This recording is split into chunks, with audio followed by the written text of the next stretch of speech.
നിഷ്ക്രിയതയുടെ ആഴങ്ങളിൽ കാലത്തെ തളച്ചിട്ട നാളുകൾ. എല്ലാ ദിക്കിലും വ്യാജ വാഗ്ദാനങ്ങളാൽ ഇരുൾമൂടിയ നാളുകൾ.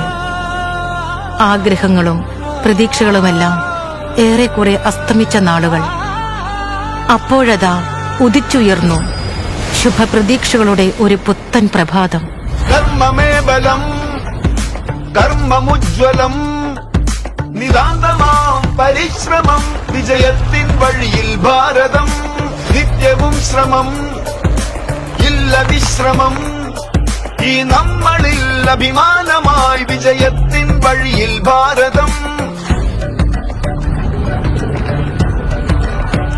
നമുക്കുണ്ടേറെ ആശകൾ ഉത്സാഹശീലരായി യുഗവീതിയിൽ മുന്നേറിടാം ഭാരതനാടിനായി. ദിനവും ആളി നമ്മളിൽ വളരുന്ന തീജ്വാല ഇനി നാൾക്കുനാൾ കർമ്മങ്ങളാൽ ലക്ഷ്യങ്ങൾ കൈയെത്തുന്ന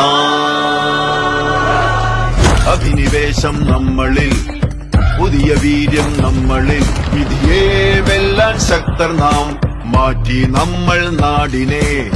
സേവനം നിസ്വാർത്ഥമായി, അർപ്പണം ഈ നാടിനായി. സ്വപ്നം നേരായി മാറ്റുവാൻ അവിരാമം കർമ്മം ചെയ്തിടാം. മിഴിച്ചിമ്മിടുന്ന ഞൊടി കൊണ്ടു ഭാരതമിതാകെ വളരുകയായി ഈ നമ്മളിൽ. ഇത് ഒരു പുത്തൻ ഭാരതമാണ്.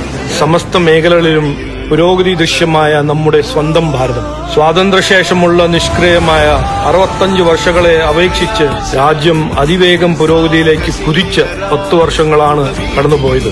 ദിശാബോധത്തോടെയുള്ള പ്രവർത്തനങ്ങൾ, അസംഭവ്യമെന്ന് കരുതിയ മാറ്റങ്ങൾ നമ്മുടെ ജീവിതത്തിലും നമ്മുടെ ഭാരതത്തിലും കൊണ്ടുവന്നു. ഇതേ അർപ്പണബോധത്തോടെ, ഇതേ വീര്യത്തോടെ ഒന്നായി ചുവടുവയ്ക്കാം. വികസിത കേരളം, വികസിത ഭാരതം എന്ന ലക്ഷ്യം കൈവരിക്കാം. നിതാന്ത പരിശ്രമത്തിലൂടെ ഭാരതത്തെ ലോകത്തിന്റെ നെറുകയിലെത്തിക്കാം. പുത്തൻ ഭാരതം, ഈ വിജയത്തിനാധാരം നിതാന്ത പരിശ്രമം. NDA സർക്കാരിന്റെ ഒരു ദശാബ്ദകാലത്തെ നിതാന്ത പരിശ്രമത്താൽ അതിവേഗം പുരോഗതിയിലേക്ക് കുതിക്കുന്ന ഒരു പുത്തൻ ഭാരതം പിറവിയെടുത്തിരിക്കുന്നു. ഈ അവസരത്തിൽ കേരളം മാത്രം എന്തിന് പിന്നോക്കാവസ്ഥയിൽ തുടരണം?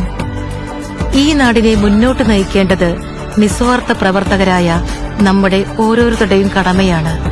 ഇനി പരിശ്രമത്തിന്റെ നാളുകളാണ്. മാറാത്തത് ഇനി മാറും.